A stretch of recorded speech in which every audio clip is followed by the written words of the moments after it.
कुछ आयतें ऐसी नाजिल हुई, आयतों का जुज कि जिसमें एक के साथ दूसरे का हुक्म है, एक के साथ दूसरे का हुक्म है, और अल्लाह तबारक व तआला एक के बगैर दूसरे को कबूल नहीं फरमाता। मसलन व अकीमुस्सलात व आतुज़ ज़का,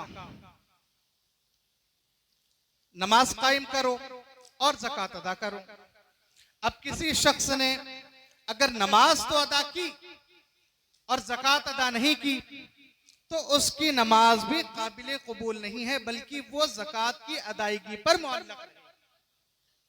इसी तरीके से व अतीउल्लाह व अतीउर रसूल, हुक्म मानो अल्लाह का और उसके रसूल का। अगर कोई अल्लाह तबारक व तआला की फरमाबरदारी करे और रसूलुल्लाह सल्लल्लाहु तआला अलैहि वसल्लम की इताअत व फरमाबरदारी ना करे तो गोया कि उसकी रब तआला की फरमाबरदारी करना भी काबिल कबूल नहीं। इसी तरीके से अल्लाह तबारक व तआला ने इरशाद फरमाया, अनिश्कुर ली वली वालिदैक, शुक्र अदा करो मेरा और अपने वालिदैन का। अब अगर कोई शख्स अल्लाह तबारक व तआला का शुक्र तो अदा करे, अल्लाह तबारक व तआला का हम्द तो करे, मगर वालिदैन का शुक्रगुजार ना हो तो उसका रब तबारक व तआला का शुक्रगुजार होना भी काबिल कबूल नहीं। अब वो आयत करीमा के तर्जमे की तरफ आते हैं जो मैंने तिलावत की। अल्लाह तबारक व तआला फरमाता है, वक़ज़ा रब्बुका अल्ला तअबुदू इल्ला इय्याहु व बिल वालिदैनि इहसाना, और फैसला फरमा दिया तुम्हारे रब ने कि अल्लाह के सिवा किसी की इबादत ना करो और वालिदैन के साथ अच्छा सलूक करो। इम्मा यबलुगन्ना इंदकल किबर अहदुहुमा औ किलाहुमा फला तकुल लहुमा उफ़्फ़िन वला तनहरहुमा, तो अगर उनमें से एक यानी माँ बाप में से कोई एक या दोनों बुढ़ापे को पहुंच जाए तो उनसे उफ तक ना कहो, उनसे उफ तक ना कहो और ना ही उन्हें छिड़को। वक़ुल लहुमा क़ौलन करीमा, और उनसे बहुत नरमी वाली बात कहो। तो अल्लाह तबारक व तआला ने वालिदैन के दर्जे को किस कदर बुलंद रखा है कि जिस आयत करीमा में अल्लाह तबारक व तआला अपनी इबादत का हुक्म दे रहा है, उसी आयत करीमा में अल्लाह तबारक व तआला ये भी हुक्म दे रहा है कि वालिदैन के साथ अच्छा सलूक करो।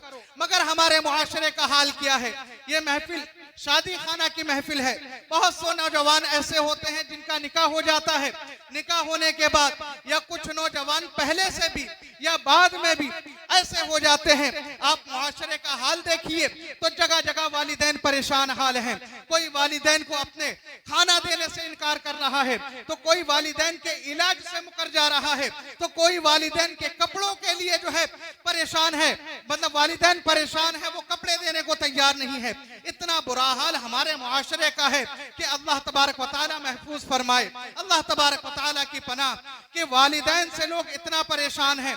कभी बीवी का मामला हो तो बीवी को तो आगे रखेंगे, लेकिन वालिदैन की नाफरमानी करते हैं तो उसके लिए अल्लाह तबारक व तआला की जानिब से यह हुक्म है कि अल्लाह तबारक व तआला की इबादत करो और वालिदैन के साथ अच्छा सलूक करो। क्योंकि अगर कोई शख्स ऐसा है जो खूब परहेजगार, इबादत गुजार हो, इंजीनियर हो, पढ़ लिख के डॉक्टर बन जाए, कलेक्टर बन जाए, ऑफिसर बन जाए, बड़ा से बड़ा इंजीनियर बन जाए, अगर वो वालिदैन का नाफरमान है तो ना दुनिया में कामयाब ना आखिरत में कामयाब। और कोई शख्स ऐसा है कि ना डॉक्टर है, ना ऑफिसर है, ना इंजीनियर है, ना कलेक्टर है, कुछ भी नहीं है, बस वो उसका अकीदा महफूज और वो वालिदैन का फरमाबरदार है, तो वो दुनिया में भी कामयाब, आखिरत में भी कामयाब है। वक्त की किल्लत है, इंशाअल्लाह गुफ्तगू फिर होगी। बहुत मुख्तसर अंदाज में मैं इस तरफ इशारा करूं कि कोई शख्स अगर वालिदैन का नाफरमान हो तो उसके आमाल, फराइज व वाजिबात कुछ भी काबिल कबूल नहीं। आइए सरकार अलैहिस्सलातु वस्सलाम के जमाने की तरफ चलें। एक शख्स अलकमा नामी जो बहुत शदीदुल इज्तिहाद, बहुत ज्यादा साबिर व शाकिर और बहुत ज्यादा नवाफिल और सदकात व खैरात करने वाला शख्स, उसकी तबीयत अलील हो गई, बीमार हो गया। उसके बाद उसकी अहलिया ने सरकार सल्लल्लाहु तआला अलैहि वसल्लम के बारगाह में फरिश्ता दिया कि अल्लाह के रसूल सल्लल्लाहु तआला अलैहि वसल्लम मेरे शोहर की जो है शिद्दत को मुलाहिजा फरमाएं और उसके लिए कुछ अच्छा इंतजाम फरमा दें। अब अल्लाह के रसूल सल्लल्लाहु ताला अलैहि वसल्लम ने 4 सहाबा को भेजा, जाओ जाकर देखो अलकमा के हालात कैसे हैं। सहाबा जाते हैं और जाने के बाद देखते हैं कि उस वक्त उसको तलकीन की जा रही है कलमा शरीफ पढ़ने के लिए, मगर अलकमा की जुबान से अलकमा की जुबान से कलमा जारी नहीं हो रहा। सहाबा ने समझ लिया कि जरूर ये किसी गुनाह की पादाश में मुब्तला है। सरकार की बारगाह में गए, अर्ज की या रसूल अल्लाह सल्लल्लाहु ताला अलैहि वसल्लम, अलकमा की हालत तो बहुत ज्यादा नासाज है, लिहाजा वो अब काबिले जो है मर्ग हो चुका है, लिहाजा या रसूल अल्लाह सल्लल्लाहु ताला अलैहि वसल्लम उसके लिए कोई इंतजाम कर दिया जाए। कर रहा था कि सहाबा किराम सरकार की बारगाह में अर्ज करते हैं, या रसूल अल्लाह, अलकमा किसी बीमारी, अलकमा किसी गुनाहों की पादाश में मुब्तला है, उसकी जुबान से कलमा तैयबा जारी नहीं हो रहा। सरकार इरशाद फरमाते हैं, क्या अलकमा के वालिदैन जिंदा हैं? बताया गया, या रसूल अल्लाह, वालिद का तो इंतकाल हो गया, माँ जिंदा है। सरकार ने फरमाया, उसको बुलाओ, कहो अगर आने की सकत है तो खुद आ जाए, वरना मैं जाऊं। सरकार की बारगाह में बहरहाल अलकमा की वालिदा तशरीफ लाई। सरकार फरमाते हैं, ए अलकमा की माँ, जरा ये तो बता कि अलकमा के हालात कैसे थे। तो सरकार सल्लल्लाहु ताला अलैहि वसल्लम की बारगाह में अलकमा की वालिदा अर्ज करती हैं, या रसूल अल्लाह सल्लल्लाहु ताला अलैहि वसल्लम, मेरा बेटा तो बहुत नेकुकार है, बहुत परहेजगार है, बहुत बड़ा नमाजी है, मुत्तकी परहेजगार है। वो इतने नवाफिल कसरत से पढ़ने वाला, रोजे रखने वाला, जिहाद करने वाला, इतने दिरहमो दिनार खैरात करने वाला कि जिसकी गिनती का अंदाजा भी नहीं लगाया जा सकता। या रसूल अल्लाह, मेरा बेटा बहुत नेक है। सरकार फरमाते हैं, ए अलकमा की माँ, जरा ये तो बता अलकमा के हालात तेरे साथ कैसे थे। तो अब सरकार सल्लल्लाहु ताला अलैहि वसल्लम के बारगाह में अलकमा की वालिदा रोने लग जाती हैं, अर्ज करती हैं, या रसूल अल्लाह सल्लल्लाहु ताला अलैहि वसल्लम, मैं अलकमा से नाराज हूँ। सरकार फरमाते हैं कि अब वजह समझ में आ गई, अलकमा जिस गुनाह की पादाश में मुब्तला है, जिसकी वजह से उसकी जुबान से कलमा तैयबा जारी नहीं हो रहा, वो कोई और नहीं बल्कि उसकी वालिदा की नाफरमानी ने उसकी जुबान को कलमा तैयबा से रोक दिया है। बहरहाल सरकार फरमाते हैं, ए अलकमा की माँ, उसे माफ कर दे। अर्ज करती हैं, या रसूल अल्लाह, ये आपका हुक्म है या मशवरा है? सरकार फरमाते हैं, मशवरा है, अमल करना कोई जरूरी नहीं होता मशवरे पे। बहरहाल अलकमा की वालिदा अर्ज करती हैं, या रसूल अल्लाह, अगर ये आपका मशवरा है तो मैं अलकमा को कभी नहीं माफ करूंगी, क्योंकि अलकमा अपनी बीवी की बात को मेरी बात पर तरजीह देता है। तो सरकार सल्लल्लाहु ताला अलैहि वसल्लम सहाबा से फरमाते हैं, सहाबा लकड़ियां इकट्ठा करो, जब लकड़ियां इकट्ठा हो जाएं तो उसमें आग लगा दो ताकि अलकमा को उस आग में डाल दिया जाए। तो अब जब अलकमा की वालिदा ने सुना तो माँ होती है, अर्ज करने लगी, या रसूल अल्लाह सल्लल्लाहु ताला अलैहि वसल्लम, मेरे जिगर के फल को इस आग में डाला जाएगा।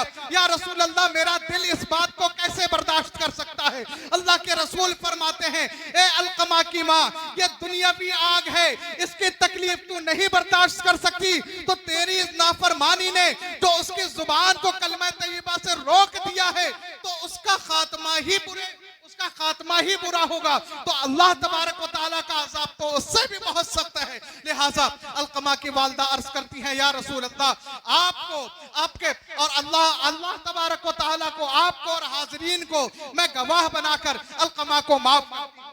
इतना सुनना था। अब सहाबा जाते हैं, सुनते हैं तो अलकमा की जुबान से कलमा तैयबा जारी हो गया। सुभान अल्लाह, अगर एक गुनाह खूब सबका खैरात करने वाला हो, फराइज़ व वाजिबात अदा करने वाला हो, सारे अमाल अदा करने वाला हो, मगर अगर वालिदा का नाफरमान हो तो उसके बुरे खात्मे का डर है। तो सोचिए, जो लोग वालिदा के साथ बदतमीजी करते हैं, बदजुबानी करते हैं, उनका क्या हाल होगा। बहरहाल सरकार अलैहिस्सलाम ने उनका मदफन, सरकार अलैहिस्सलाम ने नमाज जनाजा पढ़ाई, मदफन हुआ।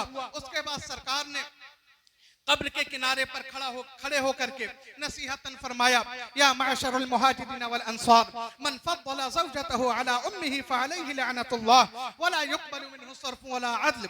यानी ए अंसार व मुहाजिरीन की जमाअत, तुम में से जो अपनी बीवी की बात को माँ पर फजीलत देगा, ना उसके फराइज कबूल हैं, ना फराइज व वाजिबात कबूल हैं, ना नवाफिल। लिहाजा हमें आपको गौर करना चाहिए कि वालिदैन का कितना बड़ा मकाम व मर्तबा है। मैं अल्लाह रब्बुल इज्जत की बारगाह में दुआ गो हूँ, मेरे बोलने में, आपके सुनने में कोई गलती लफ्ज़ खता हो गई हो, अल्लाह तबारक व तआला उसको माफ़ फरमाए। अस्तगफिरुल्लाह रब्बी मिन कुल्लि ज़ंबि व अतूबु इलैहि। अस्सलाम।